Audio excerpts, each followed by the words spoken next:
Middle and African Studies, of which I am a past graduate. The University of Manchester, where I am a past lecturer, as it happens. They seem to be following me around. There isn't one at the University of Sussex, the University of Brighton across the road here. Leeds University, all of these funded by the Pearce Foundation, and then another at the University of Oxford, founded by the Stanley and Zev Lewis family.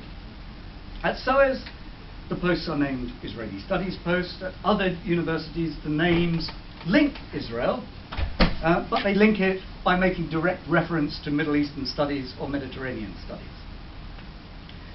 Here at the University of Sussex, the Yossi Harel Chair in Modern Israeli Studies is named after somebody who directly worked for Mossad as a provocateur and spy, who sought to escalate the conflict in Egypt during the Suez crisis, and who fought for the Haganah.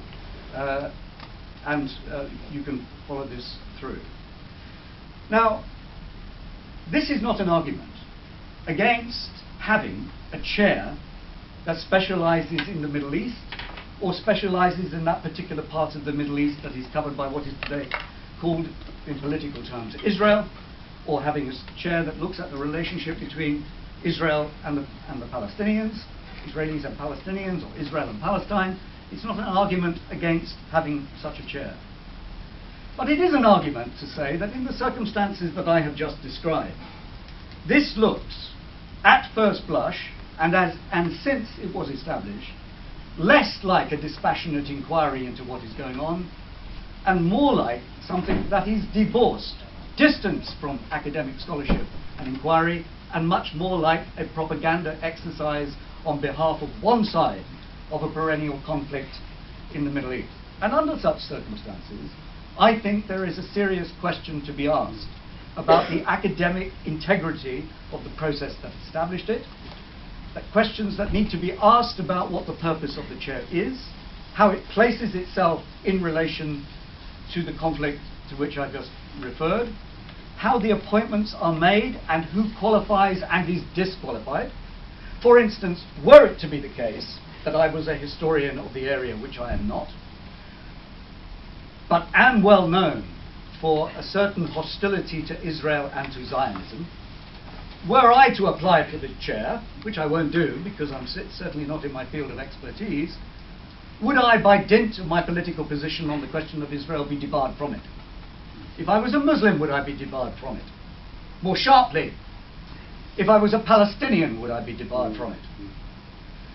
And I find it hard to believe, in the absence of categorical statements from the university, and structures in place that would preclude that form of discrimination, that a chair of Israeli studies in this institution, particularly one named in the way that it has been named, and I do wonder whether the University of Sussex and its august Vice-Chancellor knew what they were doing when they allowed a centre of research to be named after this man.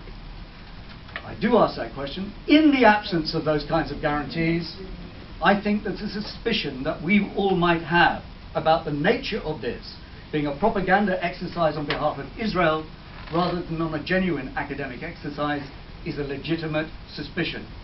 And under those circumstances, I certainly would urge everybody, both here at the University of Brighton, in any other university where this kind of chair or research centre is established, to ask those questions and get them asked at every single level.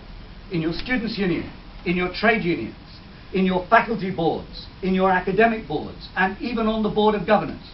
What does each member of the Board of Governors think about this?